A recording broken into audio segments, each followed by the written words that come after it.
নমস্কার, দ্য রিপোর্টে স্বাগত। সপ্তাহের প্রথম দিন সাত সকালে তৃণমূল কাউন্সিলরের আবাসনে তীব্র বিস্ফোরণ। এদিন বিস্ফোরণ এতটাই জোরালো ছিল যে মুহূর্তের মধ্যে ভেঙে পড়ে বহুতলের একাংশ। ঘটনাকে কেন্দ্র করে চাঞ্চল্য ছড়ালো টিটাগড় পৌরসভার ৪ নম্বর ওয়ার্ডের বাঁশবাগান এলাকায়। বিস্তারিত জানবো আমাদের প্রতিনিধি রাজাদের কাছ থেকে। রাজাদা, ঠিক কি ঘটনা ঘটেছিল? দেখো, টিটাগড় পৌরসভার ৪ নম্বর ওয়ার্ড, সেই ৪ নম্বর ওয়ার্ড টিটাগড় স্টেশন সংলগ্ন বাঁশবাগান এলাকা। সেখানেই কিন্তু একদম সকালবেলা ৬টা ৪০ নাগাদ যে পাঁচতলা একটি বহুতল, সেই পাঁচতলার বহুতলে কিন্তু পাঁচতলার যে আবাসন, সেই আবাসনে কিন্তু বিকট শব্দ বিস্ফোরণ হয় এবং বিস্ফোরণের তীব্রতা এতটাই ছিল যে উপরের যে আবাসনের দেওয়াল, সেই আবাসনের দেওয়াল ভেঙে কিন্তু পাশের যে বস্তি অর্থাৎ যে এলাকা, সেই ঘরের টালির উপরে কিন্তু পড়ে এবং তারপরে কিন্তু এলাকায় ব্যাপক একটা উত্তেজনা তৈরি হয়। এই ঘটনায় কেউ আহত বা হতাহতের কোনো খবর নেই, কিন্তু যেটা প্রাথমিকভাবে জানা যাচ্ছে পুলিশ সূত্র থেকে বা এলাকা সূত্র মারফত, যেই আবাসনে এই বিস্ফোরণ ঘটে সেই আবাসনটি কিন্তু নির্বাচনের সময়, গত নির্বাচনের সময় ওই আবাসনের যে প্রমোটার কিরণ গুপ্তা, সেই কিরণ গুপ্তার থেকে কিন্তু নিয়েছিল সেই ৪ নম্বর ওয়ার্ডের কাউন্সিলর মোহাম্মদ রিয়াজউদ্দিন, যার ডাকনাম হচ্ছে আরমান মন্ডল। এবং সেই জায়গা থেকে কিন্তু সেই আবাসনের যে চাবি বারংবার কিন্তু সেই কাউন্সিলরের কাছে প্রমোটার চেয়েছেন, এমনটাই কিন্তু তার অভিযোগ। কিন্তু সেই আবাসনের চাবি কিন্তু দিতে অস্বীকার করে সেই কাউন্সিলর এবং সেই ঘরটি, আবাসনের ঘর কিন্তু একদম সেই জায়গা থেকে দখল করে রাখে কাউন্সিলর আরমান মন্ডল। এবং তারপরে এই ধরনের আজকে সকালবেলার যে ঘটনা, সেই ঘটনায় কিন্তু পরিষ্কারভাবে কিন্তু কাউন্সিলর আরমান মন্ডলের দিকে কিন্তু অভিযোগের আঙুল উঠছে এবং এই গোটা ঘটনার তদন্ত শুরু করেছে টিটাগড় থানার পুলিশ। এখনো পর্যন্ত এই ঘটনায় কিন্তু কাউকে গ্রেফতার করা হয়নি, কিন্তু পুলিশ ঘটনা তদন্ত করছে। দমকলের একটি ইঞ্জিন ঘটনাস্থলে আসে, কিন্তু একদম পরিষ্কারভাবে কিন্তু যেটা জানা যাচ্ছে যে আরমান মন্ডলের কিন্তু এই আবাসন এবং এই আবাসনেই বিস্ফোরণ হয় এবং গোটা ঘটনায় যথেষ্ট আতঙ্কিত এলাকার মানুষজন। টিটাগড় থানার পুলিশ এখনো পর্যন্ত কাউন্সিলরের বিরুদ্ধে কোনো ব্যবস্থা নেয়নি, কিন্তু যেটা জানা যাচ্ছে যে দলীয়ভাবে আরমান মন্ডলের উপরে কিন্তু যথেষ্ট চাপ সৃষ্টি করা হচ্ছে এবং সেই জায়গা থেকে আরমান মন্ডল এখনো পর্যন্ত এলাকায় তার কোনো খোঁজ পাওয়া যাচ্ছে না। ঘটনার পর থেকে কিন্তু তিনি পলাতক রয়েছেন। অনেক ধন্যবাদ রাজাদার, সঙ্গে থাকো। খবর পেয়ে ঘটনাস্থলে এসে পৌঁছায় ব্যারাকপুর পুলিশ কমিশনারেটের এসিপি মোহাম্মদ বদরুজ্জামান, টিটাগড় থানার ভারপ্রাপ্ত আধিকারিক তাপস নস্কর সহ বিশাল পুলিশ বাহিনী।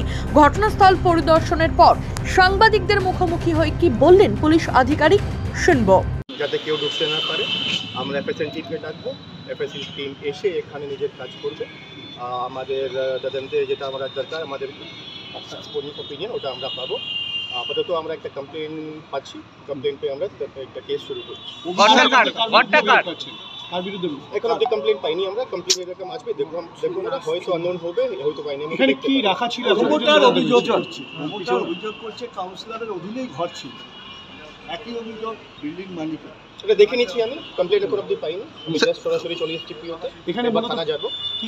স্যার, প্রাথমিক অনুমান কি ধরনের বিস্ফোরণ হয়েছে? বিস্ফোরণ যেরকম ছবি দেখতে পাচ্ছি, আমরা তো ঢুকতে পারবো না, পিওতে কর্ডন আছে। আমি তো ফার্স্ট দেখলাম না, ফার্স্ট যারা দেখেছে, ফার্স্ট রেসপন্ডার্স, ওরা বলছে কি বিস্ফোরণের আঘাত একটু বেশি লাগছে।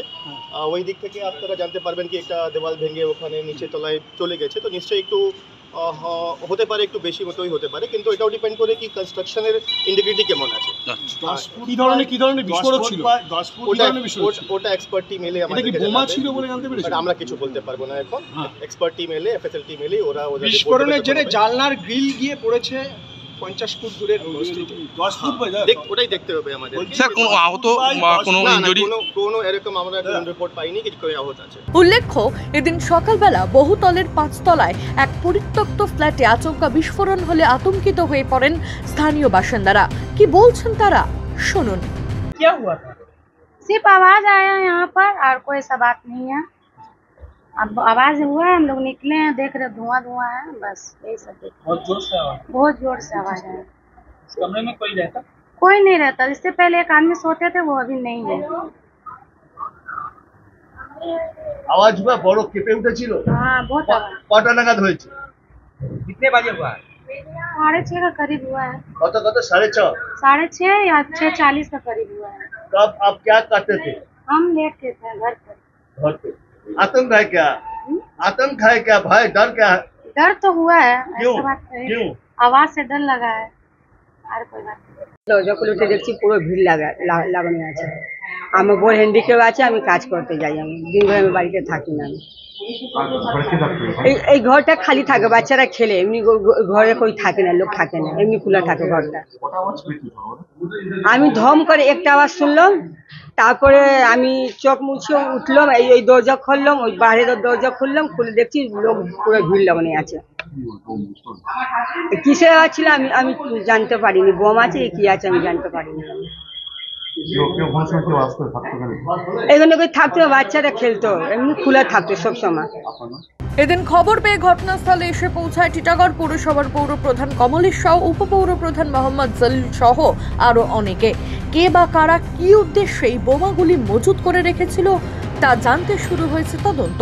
রাজা দে, দ্য রিপোর্ট, টিটাগড়। সমস্ত খবরের আপডেট পেতে লাইক করে সাবস্ক্রাইব করুন দ্য রিপোর্ট চ্যানেলটি। সেই সঙ্গে বেল বাটন প্রেস করতে ভুলবেন না। আপনাদের একটা সাবস্ক্রিপশন আমাদের জন্য অত্যন্ত মূল্যবান। একই সঙ্গে ফলো করুন আমাদের হোয়াটসঅ্যাপ চ্যানেলটিও। জয় হিন্দ।